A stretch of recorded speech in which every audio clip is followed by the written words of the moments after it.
Alright everyone, welcome back to another video. Last time we left off with American science and invention, talking about America's foray into the sciences and the inventions that many Americans would be known for um, during the 19th and then into the 20th century. But now we're on to the era of big business. In the days before the Civil War, ambitious youths dreamed of being president, or at least a senator. In the generation after it, they were more apt to dream of becoming business tycoons. Politics was still perhaps the favorite national sport, but most people would have agreed with the latter. Uh, a dictum of what the heck? The later dictum of President Calvin Coolidge. The business of America is business. Particularly important was the rapid development of railroad transportation. The Union Pacific Railroad completed its tracks across the continent. Cornelius Vanderbilt, James Hill, uh, or James Hill, William Harriman, and Leland Stanford, the railroad builders, changed American life as profoundly as any of the politicians.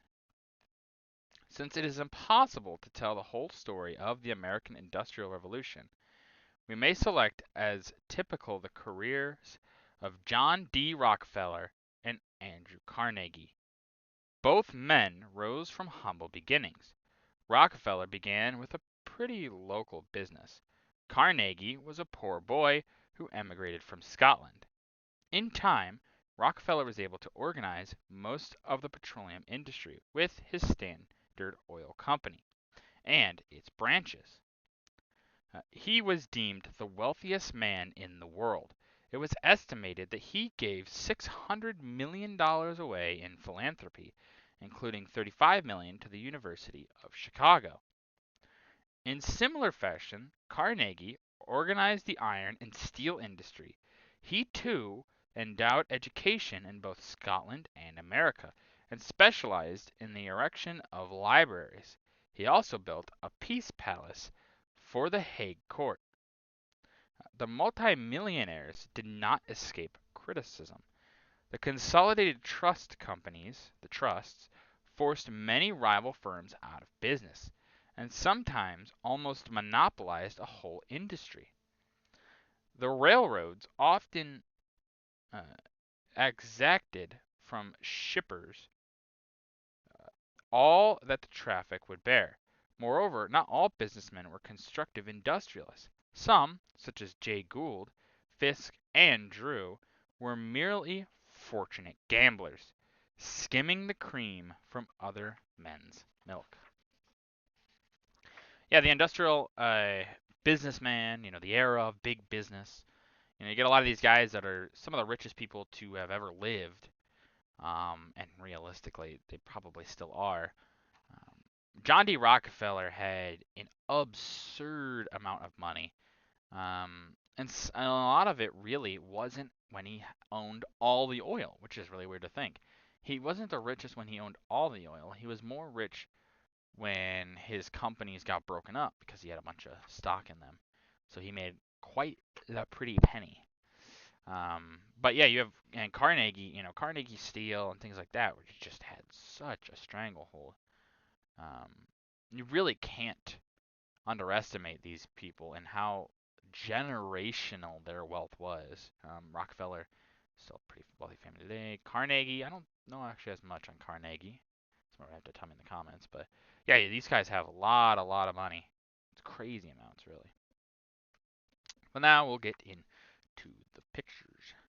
So above is E.W. Harriman, who brought the Union Pacific and the Southern Pacific Railroads together in 1900. This is a pretty big, important deal. This will bring a lot of the West together, you could say. So very, very big, big deal. Below is a cartoon of the time. The bosses of the Senate, showing the various big trusts taking over the lawmaking function. Yeah, a lot of these big trusts, I mean, let's be honest, just like today, have a big control on politicians. You know, these guys are paying big, big, big bucks. Um, this should have been something that was illegal back then. They should have made it illegal back then after all this stuff was getting broken up, but they didn't. Um, which haunts us today, you know, if you can believe that. At the top left here is a poster announcing the opening of the railroad line from Omaha to San Francisco on the 10th of May, 1896. Yeah, pretty big deal. You could get, you know, pretty far on rail lines. We don't really think about it today, but the United States obviously revolutionized a lot of the rail line stuff. Railroad transportation that a lot of the world uses today was revolutionized here. Um, Obviously, a lot of it doesn't get used as much now, but man, it was what a time it would have been, you know. At the top right here is following the Civil War, the railroads came into their own. Oil transportation by Oil Creek Valley Railroad near Rowville, Pennsylvania, about 1868. You can see. Yeah, oil obviously gets very, very big. Obviously, a lot of the oil that had been used before was whale oil, but it's not really the most sustainable business. And there's a lot more oil in the ground, you know.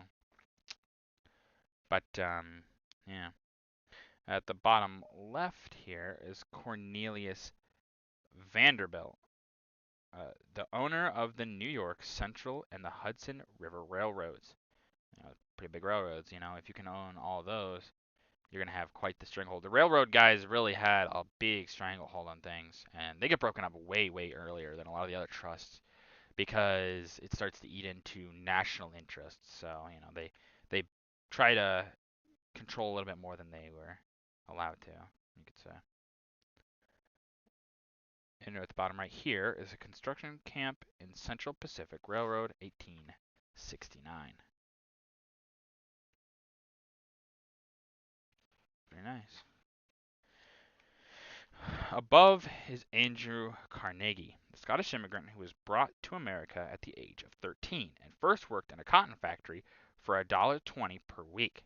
He later became a telegraph operator and then the private secretary of a Pennsylvania railroad official. From railroading, he went to bridge building. In 1873, he opened his first steel mill. Later, he gave millions to good works, including schools and libraries. Yeah, that's the thing. You know, these guys become rich, and they're definitely not the nicest people. You know, they run others out of business. They do all these other horrible things. But then later in life, they give all this money away. Maybe looking out for their immortal soul, you know. And yeah, you almost wonder as if does the good that they did in their later life wash away the bad in their earlier? Who knows? And then at the right here is steel towns at the turn of the century were most unpleasant. A view of the mills and the homes of workers in Pittsburgh, 1909. Yeah, Pittsburgh and Pennsylvania in general really, really had a big stranglehold on the steel production in the United States, really around the world. Most of the steel in the world could have been produced right here. Um, Crazy, crazy, and you got a lot of money.